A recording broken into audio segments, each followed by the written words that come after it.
ಅದೇ ಸರ್ ಬೆಳಗ್ಗೆ ನಾನು ಮಲ್ಕೊಂಡಿದ್ದೆ, ಬಂದು ಯಾರು ಬಾಗಿಲು ಬಡಿದ್ರು. ಆಮೇಲೆ ಎದ್ದು ಕೇಳ್ತಿದ್ದೀನಿ, ಅವರು ಬಾರಮ್ಮ ಇಲ್ಲಿ ಅಂತಂತ ಕರೆದ್ರು. ಆಮೇಲೆ ಏನ್ರಿ ಸರ್ ಅಂತಂದೆ. ಆಮೇಲೆ ನಿನ್ನ ಮಗ ಎಲ್ಲಮ್ಮ ಅಂತಂತ ಕೇಳಿದರು. ಆಮೇಲೆ ಇಲ್ಲ ಸರ್ ಹಿಂಗೆ ಫ್ರೆಂಡ್ ಮನೆಗೆ ಹೋಗ್ತೀನಿ ಅಂತಂದು 2 ದಿನ ಅಲ್ಲೇ ಮಲ್ಕೊಂಡಿದ್ದ, ಮನೆಗೆ ಬಂದಿಲ್ಲ ಅವನು ಅಂತಂತ ಹೇಳಿದೆ. ಆಮೇಲೆ ರಾತ್ರಿ ಬಂದು ಇದು ನನ್ನ ಆಫೀಸಿಂದ ಬಂದು ಒಂದು ಅರ್ಧ ಗಂಟೆಗೆ ಬಂದು ಆಮೇಲೆ ಬಂದು ಕುತ್ಕೊಂಡು ಏನು ಮಾಡ್ತಿದ್ದೀಯಮ್ಮ ಅಂತ, ಬೇಳೆ ಪಲ್ಯ ಮಾಡಿ ಚಪಾತಿ ಮಾಡ್ತಿದ್ದೀನಪ್ಪ ಅಂತಂದೆ. ಇದು ಮತ್ತು ಅಷ್ಟರೊಳಗೆ ಯಾರೋ ಫ್ರೆಂಡು ಫೋನ್ ಮಾಡಿದರು. ಮಾಡಿದ್ಮೇಲೆ ಮಾತಾಡ್ದೆ. ಆಮೇಲೆ ಬರ್ತೀನಪ್ಪ ಅವನ ಅಂತಂತ ಫೋನ್ ಮಾಡಿ ಕೇಳ್ತಾಯಿದ್ರು. ಇಲ್ಲ ಮಚ್ಚ ಅಮ್ಮ ಇಲ್ಲಣ್ಣ ಅಮ್ಮ ಚಪಾತಿ ಮಾಡಿ ಪಲ್ಯ ಮಾಡ್ತಿದ್ದಾರೆ, ಇಲ್ಲ ಊಟ ಮಾಡಿ ಮಲಗ್ತೀನಿ ನಾನು ಅಂತ ಮಲ್ಕೊಂತೀನಿ ಅಂತಂತ ಹೇಳ್ದೆ. ಆಮೇಲೆ ಮತ್ತೆ ಏನು ತಿಳಿತಾ ಏನೋ ಅಮ್ಮ ಯಾಕೆ ತುಂಬ ಬೇಜಾರಾಗ್ತಿತ್ತಮ್ಮ ಅಂತಂತ ಇದು ಮಾಡ್ಕೊತ ಕುತ್ಕೊಂಡು, ಯಾಕಪ್ಪ ಅಂತಂದು, ಇಲ್ಲಮ್ಮ ಯಾವ್ದಾರು ಒಂದು ಕೆಲಸ ನೋಡ್ಕೊತೀನಿ, ಕೆಲ್ಸಕ್ಕೆ ಹೋಗ್ತೀನಿ. ಹೋಗಪ್ಪ, ಮತ್ತು ನಿನಗೂ ಮತ್ತು ಮನೆಗೆ ಇದ್ದಷ್ಟು ಟೆನ್ಷನ್ನು, ಜನರ ಹತ್ರ ಕೆಲಸ ಮಾಡ್ಕೊತ ಬೆರೆತ್ರೆ ಬೇಜಾರು ಕಳೀತವೆ, ಹೋಗಪ್ಪ ಅಂತಂತ ಹೇಳಿದೆ. ಆಮೇಲೆ ಮತ್ತೆ ನಿನ್ನೆ ಸಾಯಂಕಾಲ ಸರ್ ಒಂದು 8 ಗಂಟೆ 8:15 ಆಗಿತ್ತು.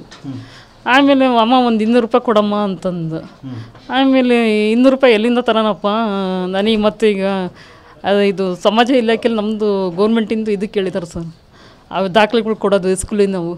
ಅದಕ್ಕೆ ನಾನು ಇನ್ನೂ ಮೊನ್ನೆ ಬಂದಿದ್ದೀನಿ, ನಾನು ಇರಲಿಲ್ಲ, ಒಂದು 12 ದಿವಸ ಊರಿಗೆ ಹೋಗಿದ್ದೆ. ಬಂದು ಮತ್ತು ಸೋಮವಾರ ಹೋಗ್ಬೇಕಪ್ಪ ನಾನು. ಮತ್ತು ಈಗ ಓಡಾಡೋ ಖರ್ಚುಗಳಿದ್ದಾವೆ, ಈಗ ಅದನ್ನ ಖರ್ಚು ಮಾಡ್ಕೊತ ಕುತ್ಕೊಂಡು ಮತ್ತು ನನಗೆ ಇದು ಅಲ್ಲಿ ಕೇಳ್ತಿರ್ತಾರೆ, ಇವೆಲ್ಲ ಸಮಾಜ ಇಲಾಖೆಯಲ್ಲಿ ಮಾಡಿಸೋವು ಇರ್ತವೆ, ಬೇಕು ದುಡ್ಡು ಅಂತಂದು. ಅಮ್ಮ ಕೊಡಮ್ಮ ಇವತ್ತು ಒಂದಿನ ಲಾಸ್ಟು, ಕೇಳಲ್ಲ, ನಾನು ಯಾವ್ದಾರು ಒಂದು ಕೆಲಸ ನೋಡ್ಕೊಂಡು ಹೋಗ್ತೀನಿ ಅಂತಂತ ಹೇಳ್ತಾ ಇದ್ದೆ ಸರ್. ಆಮೇಲೆ 200 ರೂಪಾಯಿ ಇಸ್ಕೊಂಡು ಹೋದ. ಆಮೇಲೆ ಮತ್ತೆ ಊಟ ಅಲ್ಲೇ 10 ಗಂಟೆ ಆಗಿತ್ತು, ಊಟ ಮಾಡಿ ಮಲ್ಕೊಂಡಿದ್ದೆ ನಾನು. ಆಮೇಲೆ ಅಲ್ಲಿ ನಿದ್ದೆಗೆ ಹೋಗ್ಬಿಟ್ಟಿತ್ತು. ನೀವು ಎಷ್ಟೊತ್ತಿಗೆ ಬಂದ ನಾನು ಟೈಮ್ ನೋಡಲಿಲ್ಲ, ಕುಂತ್ಕೊಂಡಿದ್ದ ಜಾಗದಲ್ಲೇ ಕುತ್ಕೊಂಡು. ಆಮೇಲೆ ಯಾರು ದೊಡ್ಡ ಅಂತ ಬಾಗಿಲು ಶಬ್ದ ಬಂತು. ಆಮೇಲೆ ಮತ್ತೆ ಒಂದು ಸಲ ಬೆಲ್ ಶಬ್ದ ಆಯಿತು. ಆಮೇಲೆ ಯಾರು ಅಂತಂತ ಕೇಳೋದು. ಆಮೇಲೆ ಅಮ್ಮ ನಾನಮ್ಮ ಪವನ ಅಂತಂದೆ. ಆಮೇಲೆ ಮತ್ತೆ ಎದ್ದು ಬಾಗಿಲು ತೆಗೆದೆ, ಊಟ ಮಾಡಿ ಮಲ್ಕೊಳ ಅಂತಂದೆ. ಇಲ್ಲ ನಾನು ಹಂಗೆ ಹೋಗ್ತೀನಿ, ಒಂದು 500 ರೂಪಾಯಿ ಕೊಡಿಲ್ಲ ಅಂತಂತ ಎಸ್ಕೊಂಡು ಹೋದ. ಆಮೇಲೆ ಇಲ್ಲೇ ಮಲ್ಕೊಬಾರ, ಮತ್ತೇನು ಹೋಗ್ತಿದ್ದೀಯಾ ಅಂತಂದು. ಇಲ್ಲ ನೀನು ಮಲ್ಕ, ಮತ್ತು ಬೆಳಗ್ಗೆ ನೀನು ಆಫೀಸ್ಗೆ ಹೋಗೋದು, ಮಲ್ಕೊಳಮ್ಮ ಅಂತಂತ ಹಂಗೆ ಹೋದ ಅವನು. ಟೈಮ್ ನೋಡಲಿಲ್ಲ ಸರ್, ನಾನು ನಿದ್ಗಣೆ ಬೇರೆ ಇದ್ನಲ್ಲ, ಹಂಗಾಗಿ ಗೊತ್ತಾಗಿಲ್ಲ ಸರ್ ನನಗೆ.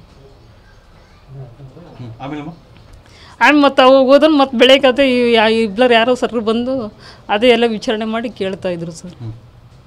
ಮತ್ತು ನಿಮ್ಮ ಮಗ ಎಲ್ಲಮ್ಮ ಹಿಂಗಂತ ಕೇಳಿದ್ರು. ಇಲ್ಲ ಸರ್ ಹಿಂಗೆ ಫ್ರೆಂಡ್ ಮನೆಗೆ 2 ದಿನ ಎಲ್ಲಿ ಹೋಗ್ತಿದ್ದಿಲ್ಲ ಸರ್, ಅವನು ಮನೆ ಆತೋ ಅವನು ಆತೋ ನಂಗೆ ಇರ್ತಿದ್ದ ಸರ್ ನನ್ನ ಮಗ. ಯಾರಿಗೇನು ಕೆಟ್ಟದ್ದು ಮಾಡ್ದಾನಲ್ಲ ಸರ್, ಯಾರಿಗೇನು ಅನ್ಯಾಯ ಮಾಡೋದನ್ನಲ್ಲ ನನ್ನ ಮಗ. ಅಂಥದ್ದು ಜೀವನ ಹಾಳು ಮಾಡ್ಕೊಂಬಿಟ್ಟೆ ಸರ್.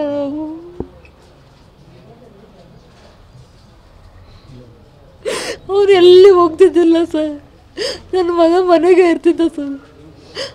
ಅಂಥದ್ದು ಯಾರಿಗೇನು ಕೆಟ್ಟದ್ದು ಮಾಡ್ದಾನಲ್ಲ ಸರ್, ಅವನು ಎಲ್ಲ ಕಳ್ಕೊಂಡ್ಬಿಟ್ಟಿದ್ದಾನೆ ಸರ್, ಅವ್ನು ಇದ್ದಿದ್ದೇ ಕಳ್ಕೊಂಬಿಟ್ಟಿದ್ದಾನೆ. ಅದು ಯಾರಿಗೇನು ಅನ್ಯಾಯ ಮಾಡ್ದಾನಲ್ಲ ಸರ್, ಅದು ಇವನಿಗೆ ಹೆಂಗೆ ಸಿಕ್ಕಿದ್ನೋ ಏನು. ಅವ್ನ ಮನೆ ಆಯ್ತು ಅವನಾಯ್ತು, ಟಿವಿ ನೋಡ್ಕೊತ ಕೂತ್ಕೊಂಡು, ಮೊಬೈಲ್ ನೋಡ್ಕೊತ ಕೂತ್ಕೊಳ್ಳೋನು, ಅಷ್ಟು ಬಿಟ್ಟರೆ ಎಲ್ಲೆಲ್ಲಿ ಹೋಗ್ತಿದ್ದಿಲ್ಲ ಸರ್.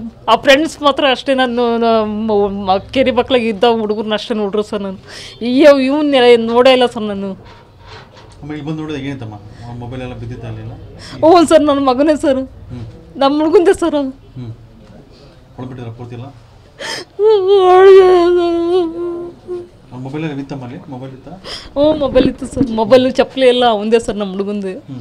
ಬಟ್ಟೆ ಅವನು ಹಾಕಿರೋ ಬಟ್ಟೆ ಎಲ್ಲ ನಮ್ಮ ಹುಡುಗಂದೇ ಸರ್, ಅದು ಅವಂದೇ ಸರ್. ಎಲ್ಲ ಬಟ್ಟೆ ಎಲ್ಲ ಅದೇ ಬಟ್ಟೆಗೆ ಬಂದಿದ್ದವನು.